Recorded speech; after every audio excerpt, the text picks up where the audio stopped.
మరి సహోదరులు వినిపించారు. మరి 5వ మాటను మరి చెప్పడానికి అవకాశం ఇచ్చినటువంటి దేవాతి దేవునికి, అలాగే సేవకులైనటువంటి ఆత్మీయ తండ్రి గారికి కూడా ప్రత్యేకమైన వందనాలు. 5వ మాటను చదువుకుందాం. యోహాను సువార్త 19వ అధ్యాయం 28వ వచనాన్ని చదివి సహాయం చేయవాలని మనవి చేస్తూ ఉన్నాను. అటు తరువాత సమస్తమును అప్పటికి సమాప్తమైనదని యేసు ఎరిగి లేఖనము నెరవేరినట్లు నేను దప్పికొనుచున్నానెను. దేవునికి స్తోత్రం. దప్పికొనుచున్నాను. దప్పిక అంటే దాహం. యేసుక్రీస్తు వారు ఆ శిలువ పైన వేలాడుతూ నాకు దాహం వేస్తూ ఉంది, దాహం దాహం దాహం దాహం అంటున్నాడు ఆయన. దానికంటే ముందు లేఖనము నెరవేరినట్లు అంటున్నాడు ఆయన.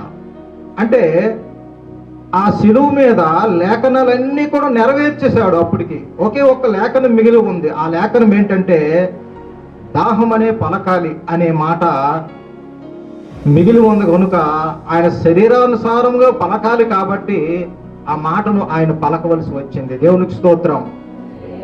కీర్తనలు 69:21 వచనంలో ఉంటది వాక్యము.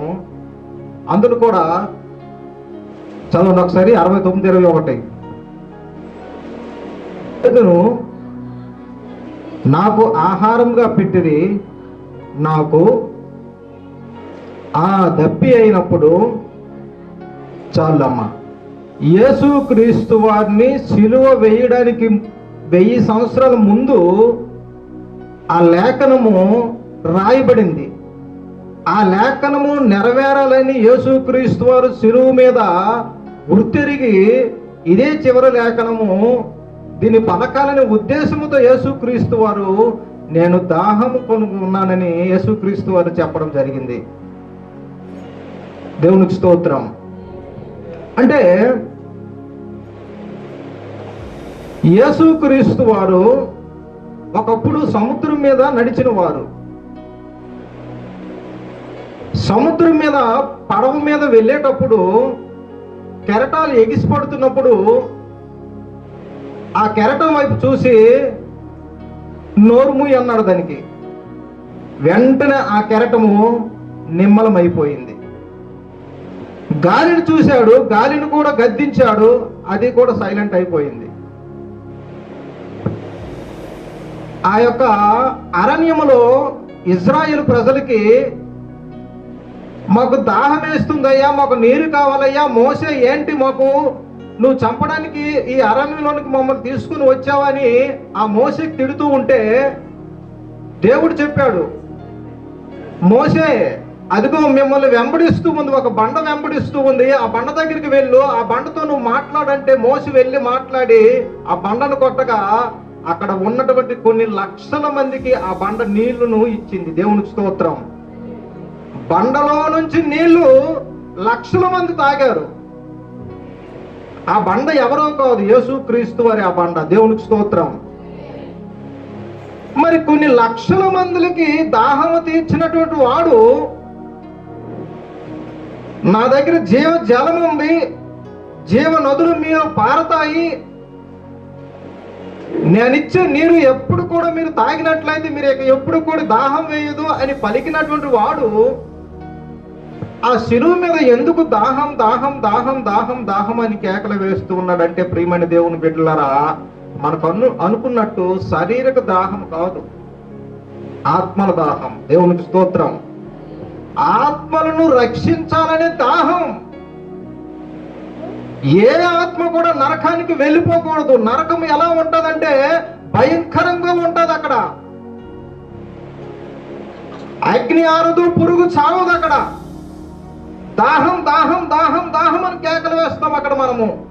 ఆ కేకలు నువ్వు వేయకూడదని ఆయన ఆ శిలువ మీద కేకలు వేశాడు ఆయన. దేవునికి స్తోత్రం. దాహమని నువ్వు అరవకూడదు.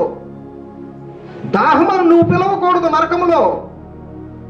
నీకు నాకు మనందరికి బదులుగా దాహం దాహం దాహం దాహం అని శిలువ మీద ఆయన ముందుగానే ప్రవచనం నెరవేరినట్లు ఆయన ప్రకటించాడు. ఆయన ఆత్మల దాహం, ఆత్మను రక్షించాలని దాహం. ఒకరోజు యేసుక్రీస్తు వారు సుకారు అని పట్టణానికి వెళ్ళారు. సుకారు అని పట్టణానికి వెళ్ళినప్పుడు మిట్ట మధ్యాహ్నం 12 గంటలు అయింది. ఎంత టైం అయింది? గట్టికి చెప్పండి. 12 ఎండ టైము. అప్పుడు ఎవరైనా నీరు తీసుకొని రావడానికి వెళ్తారా? బావి దగ్గరికి చల్లబడినప్పుడు ఎవరైనా వెళ్తారు. కానీ ఒక ఆవిడ కుండ పట్టుకొని నీటి కోసము ఆ బావి దగ్గరికి వచ్చింది. తెలుసు యేసుక్రీస్తు వారికి ఆవిడ వస్తుంది. ఈరోజు ఏ విధంగా ఆవిడ్ని రక్షించాలి, ఆవిడను మార్చాలి, ఆవిడ మనసును మార్చాలి, ఆవిడ గుణాన్ని మార్చాలి. కాబట్టి యేసుక్రీస్తు వారు 12 గంటలు అయినప్పుడు ఆ ఎండలో నిలబడి ఆ బావి దగ్గర ఉన్నాడు. యేసుక్రీస్తు వారు వచ్చింది ఆవిడ. శిష్యులు వెళ్ళిపోయారు ఊర్లోనికి భోజనం తేడానికి. అయ్యా నువ్వు ఎక్కడే ఉండు, మేము భోజనం తెస్తామన్నారు. అప్పుడు యేసుక్రీస్తు వారు అంటున్నారు, అమ్మా నా కొద్దిగా దాహం వేస్తుంది, కొంచెం నీళ్ళు ఇస్తావా? ఆవిడ అంటుంది, ఏమంటుందో తెలుసా? అయ్యా మీరేమో యూదులు, మేము సమరయులము, మీది చూస్తే పెద్ద కులము, మాది చూస్తే మీకన్నా మేము తక్కువ వారము, నీవు మాకు నీరు అడుగుతున్నావు ఏంటయ్యా? యూదులతో సమరులకు సాంగత్యం ఎక్కడుందయ్యా అని యేసుక్రీస్తు వారిని ఆవిడ అడుగుతూ ఉంటే, అప్పుడు యేసుక్రీస్తు వారు అన్నారు, ఒక మాట అన్నారు, నువ్వు ఇచ్చే నీరు తాగితే మరలా మరలా దప్పుకుంటాను, కానీ నేనిచ్చే నీళ్లు తాగితే ఎప్పుడు కూడా నువ్వు దప్పుకోను అన్నారు. దేవునికి స్తోత్రం, హల్లెలూయా. వాళ్ళిద్దరి మధ్య సంభాషణ జరుగుతూ ఉంది. అదంతా చెప్పాలంటే మనకు సమయం సాలదు. అయితే ఆ నీళ్ళు నాకు కావాలయ్యా, మరలా మరలా నాకు దాహం వేయకుండా ఉండాలంటే, మరలా మరలా బావికి రాకుండా ఉండాలంటే ఆ నీరు నాకు ఇవ్వయ్యా అని అడిగితే యేసుక్రీస్తు వారు ఒక మాట అన్నారు. ఏమన్నారు తెలుసా? పోయి నీ భర్తను తీసుకొని రా. ఏమన్నారు? నీ భర్తను తీసుకొని నువ్వు రా, నాకు భర్త లేడయ్యా. ఏముంటుంది ఆవిడ? నాకు భర్త లేడు. కానీ యేసుక్రీస్తు వారికి తెలుసు ఆవిడికి 5 భర్తలు ఉన్నారు. దేవునికి స్తోత్రం. మనం ఇలా చూస్తే ఈ ముందల అరచేతే కనబడుతుంది, కానీ యేసుక్రీస్తు వారు ఇలా చూస్తే ఈ వెనకాల ఉన్నది కూడా కనబడిపోద్ది ఆయనకి. దేవునికి స్తోత్రం. అంటే ఆయనకి ఏ స్కానింగ్ అవసరం లేదు, ఏ ఎక్స్రే అవసరం లేదు, ఏ పెటాస్కోప్ అవసరం లేదు, ఏ ఎండోస్కోప్ అవసరం లేదు, ఏది అవసరం లేదు. నీ హృదయ అంతరంగంలో ఉన్నది కూడా తలంపు పుట్టక ముందే ఆయన తెలిసిపోద్ది. అప్పుడు అంటున్నాడు ఆయన ఆవిడతో, భర్త లేడు అన్నావు కదమ్మా నువ్వు, నీకు 5 భర్తలు ఉన్నారు. ఆల్రెడీ ఒకడు ఇంకా 6వ ఒకటి ఇంట్లో ఉన్నాడు. దేవునికి స్తోత్రం, హల్లెలూయా. అయ్యా నిజమేనయ్యా, నువ్వు చెప్పింది నిజమేనయ్యా. వెంటనే కొండ పడేసి ఊరిలోకి పరిగెట్టింది. అక్కడ సమరయ పట్టణంలో ఉన్నటువంటి అందరికీ చెప్పింది, ఇదిగో ఈరోజు నేను బావి దగ్గరికి వెళ్ళినప్పుడు ఒక ఆయన చూశాను, మనం ఎవరి కొరకైతే ఎదురు చూస్తున్నామో ఆయన నాకు మెస్సీలా కనబడుతూ ఉన్నాడు, ఆయన క్రీస్తులా కనబడుతున్నాడు, మీరు రండి అని చెప్పి వాళ్ళందరినీ తీసుకొని వచ్చింది. యేసు దగ్గరికి తీసుకొని వచ్చింది. వాళ్ళందరూ కూడా మారిపోయారు. దేవునికి స్తోత్రం. అంటే యేసుక్రీస్తు వారు అక్కడ దాహం తీర్చుకున్నారు, ఆత్మల దాహం. ఆవిడ నీరు అడిగింది ఆయన తాగడానికి కాదు, ఆత్మలు కావాలి, ఆత్మల రక్షణ కావాలి. ఆ శిలువ మీద నీవు నేను అరకూడదని, కేకలు వేయకూడదని, దాహం దాహం దాహం అని వేదన పడకూడదని నీకు బదులుగా నాకు బదులుగా ఆయన ఆ శిలువ మీద కేకలు వేశాడు. దేవునికి స్తోత్రం.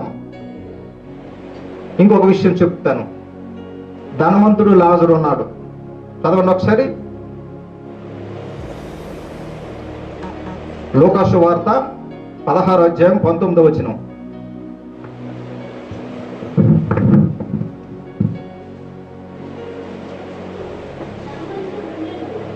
ధనవంతుడుండెను. జాగ్రత్తగా వినాలి, అసలైనటువంటి పాయింట్లోనికి మనం వస్తూ ఉన్నాము. చదువమ్మా. అతడు ఊదా రంగు బట్టలున్న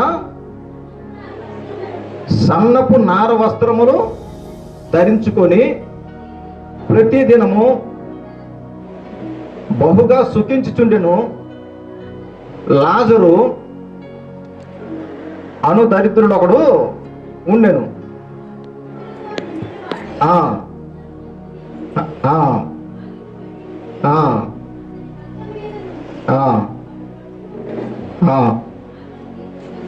చాలమ్మా, దేవునికి స్తోత్రం. హల్లెలూయా. మనందరికీ తెలిసినటువంటి విషయమే ఇది. మొత్తం చదవాలంటే సమయం చాలదు కనుక ధనవంతుడు లాజరు.